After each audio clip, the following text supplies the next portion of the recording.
Hi all, so today I want to talk to you about, in this section, Firebase storage, or now it's been rebranded as cloud storage. This is kind of like the final piece of the puzzle in the overall app, where we want to now be able to store particular files, for our case images, in storage and be able to access them then within our app. Okay, so just to give you the official kind of spiel about what Firebase and Google tell us what cloud storage is, right? Cloud storage for Firebase lets you upload and share user-generated content such as images and video, which allow you to build rich media content into your apps. Your data is stored in a Google Cloud Storage bucket, an exabyte scale object storage solution with high availability and global redundancy. Cloud storage lets you securely upload these files directly from mobile devices and web browsers, handling spotty networks with ease. So again, nice little addition to the whole backend service. Okay. Some of the key features, again from the official docs: integrate storage into your APIs with a single unified API, or into your apps, with a single unified API. Optimize your price performance across 3 storage classes with object lifecycle management. Access data instantly from any storage class. Designed for secure and durable storage, and reduce data storage carbon emissions to 0. Okay, so a little bit of the old kind of green footprint there as well. So basically using all the official docs wherever I can. So getting started with cloud storage on Android, link is there for you. So if you want to, you can visit that to see a much more in-depth discussion and all the different links you can follow. So what I've tried to do is bring together an abridged version of all these, the process that you would go through for getting started with cloud storage. Okay, so for us, specifically within our app, I will take you through then kind of the steps to bring that into our donation app. Okay, so first thing is create your Firebase project. Again, we're assuming that's done already. Okay, so we quickly go through some of that, and again what follows now are just some of the screenshots, similar to where we were setting up authentication, then database, then our Google sign-in. Now finally we're having a look at our cloud storage. Okay, so process. So you'll go to your console, you'll go to your storage section. Okay, hit the get started button. Surprise, surprise. That will then ask you for applying some rules, so you can just take the defaults. Okay. Now look, if you want to go back in and change some of that stuff, you can. All we're making sure here is that we're essentially saying any authenticated user can read and write. Okay. So, but for our purposes, that'll be fine. Okay. You'll be asked to change your location. So again, I've just picked. I think I have on the next screen. Yeah, I just picked the one of the suggestions there for Europe West. Okay, so but look, if you want it, you can pick one. Just note that once it is set, you can't change it. Now, for our purposes, that's not going to really make a difference, but maybe applicable if you're actually building an app and it's going to be maybe primarily in Europe versus in the States or whatever. Okay, so just kind of something to consider on that end. Okay, when you're finished, this is what you get. So there's the actual reference to your bucket. The reason I mention that is if you've only got the one bucket, you don't need to explicitly identify it. But if you have more than one, then you do. And we'll look at some of the code snippets in that later on. But here we have in our storage section, it's empty at the moment, but this is where we will see when we start adding our images, and I'll take you through that in the final kind of demo walkthrough. We will see see this change and see our users' profile pics getting updated. Okay. Now, excuse me. Once you've done that on the console side, next thing is to configure your app within Android Studio itself. So again, look, we've kind of done all this before. You'll run through kick off your Firebase, your Google Assistant, or the Firebase Assistant. That way you'll scroll down to your storage section. Okay. Then you get your connected, you'll add your cloud storage. That'll pop up, it'll prompt you for the changes to your Gradle. Now, I actually lost a bit of time on this, more than I would have liked, right?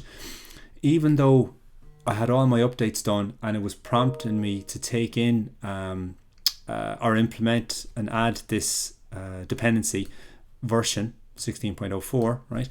The actual final version, our current version at the time was 19.1, and I was getting a lot of errors when trying to write my images, and it was just basically down to the version that was there. So make sure that you have the latest version of Firebase storage dependency in your app when you go and run it. Okay. So again, I think I have that. Yeah. So important there. At the time of when, as of end of November here, that's the dependency version 19.1, and that's what I'm using obviously in the labs to get this to work. Okay. So again, for the final piece of the puzzle is actually starting to upload or download your particular files, and I found some nice examples in our repo again. Right, our quick start for Android repo. So if you want to look at that again, I would definitely recommend just downloading that whole repo and having it on your machine or whatever you're working on, because it's a very good resource for a lot of examples. Okay, but that's what I'm going to be using. So for taking the official implementation path from the developer docs themselves, the first thing is we would integrate the SDKs for cloud storage, which we kind of have done if you follow those processes there. We go create our reference, so we get a link to our storage the same way we got a link to our database and our kind of authentication, all the rest of it. We now get a reference to our storage. We then go off and do our uploading and downloading of images, and if you want to, we can then actually secure the files and so apply those security rules. Okay. But as I said, we're kind of going to stick with the default read and write stuff. Okay, so similar to what we, as I said, we would have done with the other stuff, here we are getting a storage reference, and from our Firebase storage getting the instance. Okay, and that's it. As it says there, you're ready to start using cloud storage. So we've got our reference. Okay, and now as I said there, if you want to, if you notice, as I mentioned previously, if you've only got the one bucket, just a call to get instance is fine. If you have more than one bucket, you might need, or you do have to specify the specific one there. So that would be listed on your console. So that's easy enough to get a hold of. Okay. So as I said, if you're working with more than one, you can still access those separately as well. Okay. So the first kind of step in terms of uploading files, okay, again, I've taken these screenshots from the official docs themselves. So to just talk through it, to upload a file to cloud storage, you first create a reference to the full path of the file, including the file name. Okay, so here we are now. So we are getting our reference. Now we will store that reference again inside our application object. Okay. Actually, hang on now. Let's just see here myself there. There we go. Got rid of it.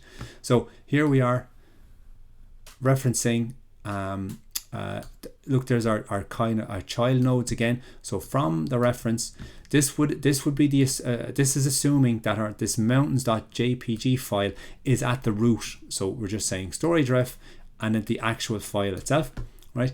But kind of makes more sense to keep it in, if you want to call it a separate folder or subfolder, should I say. So here we're saying storage.ref.child images/mountain.jpg. So we'll kind of do something similar. We'll keep our images, our photos in a separate photos folder. Okay, and we like to keep it a little bit organized. Okay, just a point to note there, while the file names are the same, the references point to different files. Okay, so we can say the name would be the same, but the path wouldn't be, because one is at the root, the other is inside a subfolder. Okay, just final point there, once you've created an appropriate reference, you then call the put bytes, put file, or put stream method to upload the file to cloud storage. So there's, as I said, there's three different methods there to allow you to upload files to storage. Okay, so in the notes here, in this particular presentation, we'll have a quick look at how you could use all three, right? But we'll actually be kind of mainly working with either put bytes or put stream, depending on what we need to do. Okay, so to look at some examples of that in a bit more detail, right? So uploading files, so when it's in memory, okay, we use the put bytes. So the put bytes method is the simplest way to upload a file to cloud storage. It takes a byte array and returns an upload task object that you can use to manage and monitor the status of your upload. Now, if it's a small image, probably not going to be too much kind of monitoring needs to be done. But if it was quite large, or even if you wanted to upload, it was kind of like maybe a video or a lot of images, you could, and we look at those some of the little methods that you can keep track of monitoring later on in this presentation. So here we're assuming that it's an image view that we want to upload. So similar, we will be doing something like this ourselves, because we'll take the simplest approach. So this image view at the moment is a default placeholder when the user logs in, if you can remember, on the nav drawer. So we're actually going to change that to hold the user's Google profile, and that's the one we want to upload. So we'll be accessing this that particular image view. So here we are just specifying a few properties there, saying that we need to enable cache to allow us to get at the and convert it to bitmaps, okay, or to bytes, should I say, sorry, to convert the bitmap to bytes. So this is the code that we're using here. We're just saying create a bitmap instance out of our image view, okay. We then have just BAOS byte arrays output stream instance.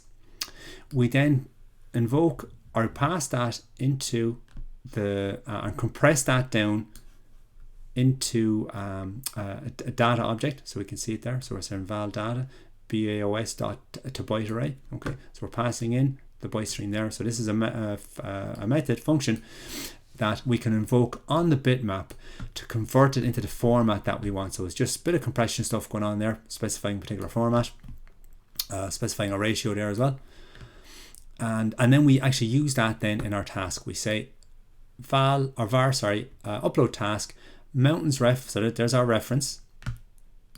Just change my color again for you. Our mountain reference dot put bytes and that data. So that will actually push up the file as a stream of bytes. Okay, and if you want it, you can track it here. So yeah, the put bytes, that's one call. There's our task. We can then keep track of the task. So if something goes wrong, we have our on failure listener, so we can have a callback there if something goes wrong. Otherwise, if it's successful, right, we can do other stuff there. We get back this snapshot instance, kind of like the result basically, and that contains your file metadata, size, content type, other stuff there as well. Okay, and last point there, because put bytes accepts a byte array, it requires your app to hold the entire contents of a file in memory at once. So if it's actually quite large, consider using put stream or put file to use less memory. But look, for what we're doing, it's actually going to be straightforward enough. Okay, just to look at other examples there. So from a stream, using the put stream, again, still uploading. So the put stream method is the most versatile way to upload a file to cloud storage. Put stream takes an input stream and returns again an upload task that you can use to manage and monitor the status of the upload, like we can do with the put bytes. So here, this probably makes a little bit more sense, right? Easier to understand. So here we are, there's our stream. So we're just specifying, we're creating from that stream, we are, let me just change my color again here, so I might keep changing, right? We are creating a file input stream from a file reference, okay, and specifically here is this. So this would be on the device itself. So it could be the gallery, because so you could open up, you could take a photograph wherever that's stored. So that you would get the path, pass it in there, right? We then, here we are using the same reference, but we're just calling put stream instead, and there it is, virtually identical. We have our on failure listener and our on success listener as well. So we get the same callbacks that we can keep track of, checking to see that it was upload successfully or not, and if so, we can do stuff with that. Okay. And the final one, from a local file, right? You can actually, similar to what with the previous one there, so you can upload local files on the device, such as photos and videos from your camera, with the put file if you want, right, method. Put file takes a file and returns an upload task, which you can use to manage and monitor the status of the upload, again, like all the rest of them. So in the previous version, where we created a stream from the file object, here we are creating an actual file reference itself. Okay, so there we get the file instance. We use our URI. We'll be seeing that again later on. So we're just getting that kind of the URI reference that we can, which will access the particular, in this case, local file. Here we are using our storage ref.child, and here we are saying images, right? And this is useful to know. We're saying the file reference, right, is the full path there. So that would be quite a long path, but broken into different parts. If we want to just store that via its file name, which is rivers.jpg, that's what that gives us there, the last path segment, actually extracts for us this part here. So using our dollar notation, we'd actually get .child images / rivers.jpg, but uploaded as a file itself. Okay, and there we are. Look, the same crack again. Upload your task, the particular reference you want, .put file, and then the file instance that we're passing in itself. Okay, and same as before, we have our add-on failure and add-on success, so we can keep track again to make sure it works okay. Okay. For a little bit extra worth noting, and we will make use of this as well. After uploading a file, right, you can get a URL to download the file by calling the get download URL method, or it'll be just .download URL for Kotlin for us, on the particular storage reference. So here, so this is looking at taking a little bit more advanced. So here we are, we have our reference. So we're attaching to the reference. Here we have an upload task. So we put the file, okay. And now we have a little bit, we're using the task API of that deals with our cloud storage, right?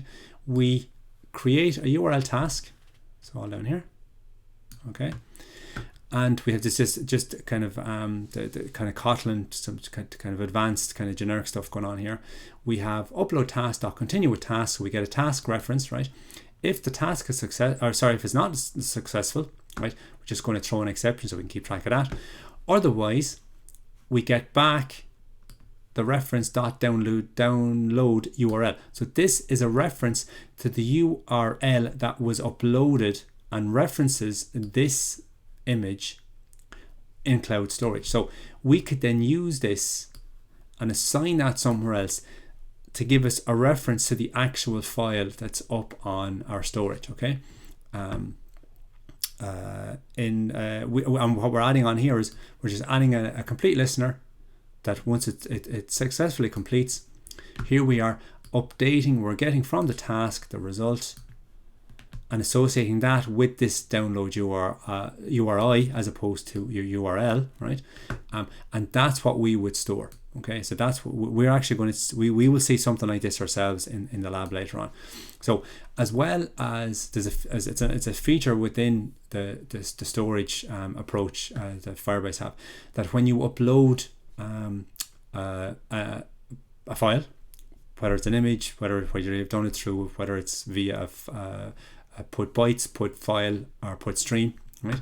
You actually get a reference to its download URL. So however it's stored online in storage, you can get a reference to that in your upload task. So even though you're uploading, you can actually get a reference to it for downloading. That's what we're doing here. Okay.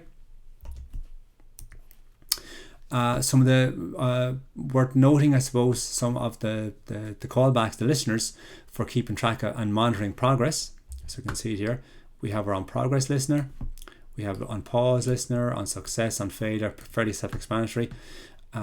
Just points to note there, on failure listeners called with an exception instance, other listeners are called with an upload task snapshot object. So once the task completes successfully, that's what you get back, this task snapshot, and that's what you can get the result from. You can get metadata from, a lot of other information. So, and again, that's what we will see some of this specifically now tied to our donation example. Okay. Now, once you've done the uploading, right, and you want to download, so even if we say you didn't trap the URL or URI when you were uploading, right? But if the file is then exists in cloud storage, you can still get at it, get a reference to download. Okay, so you can get a reference by appending child paths to the storage route, or you can create a reference from an existing GS or HTTP reference URL referencing an object in cloud storage. So what you can do, something like this. So we've kind of seen this before. So we get our storage ref. Here we are, the path ref. In this case, we're looking for a stars.jpg inside our images, right? We can then if you want to create a reference to a file from the Google Cloud storage, get reference from URL. So your gs/bucket/images stars, right? Or you can create a reference from a HTTPS URL. So we can create it like so there, storage.getReference from URL, passing in like so your Firebase storage through the API itself. Now again, you have to just be careful with the characters, special characters, or whatever the case may be. So images /stars, there's a %20, because it's we're looking at a reference URL HTTP versus the bucket. Most of the time you'll probably work with this here, and this is what we will kind of stick with this as well. That's a lot simpler, lot straightforward to work with. Okay. Excuse me. So once you've got your reference, right, how you download it, right, a couple of ways to do it. So in this case here, we can, and again we use this ourselves as well, we can download the file to a byte array with the get bytes method. This is the easiest way to download a file, hence that's the way we're going to do it. But it must load the entire contents of your file into memory. For our purposes, it's actually not going to be that important, because our files are only small little image views, little profile pics, so it's not a big deal, I suppose. But look, obviously if you're downloading videos or really high quality photographs, could be a different story. If you request a file larger than your app's available memory, so this is why I'm kind of talking about it, your app will crash. So to protect against memory issues, Get Bytes takes a maximum amount of bytes to download. Set the maximum size to something you know your app can handle, or use another download method. So here we're specifying just 1 meg to download, and that's fine for us because the images are going to be quite small. So here we are getting a reference to our image again. Here through we're calling it island ref, and then we're specifying a size like so, and then we have our island ref.getBytes, and then here's our callback dot add on success listener. So this reference here is referencing this file here. So we're basically saying, go and get that file, pull it down as bytes, right? And if it's successful, right, then we do what we want to it in here. Now, so again, we might have to, we would be converting it back into an image as well, and we will see some of that stuff later on. And if something goes wrong, just handle the errors accordingly there, okay? So this is, as I said, it's the easiest way to do it, but just make sure that you do set a size on what the maximum size to download is that you know your app can handle, okay? If you want to take a little bit further, download to directly into a file, okay? So the get file method downloads a file directly to a local device. Put myself back up there. Use this if your users want to have access to the file while offline, or to share the file in a different app. Get file returns a download task, which you can use to manage your download and monitor the status of your download. So we've seen some of this before. So there we are getting our reference. Here we are referencing a temporary file.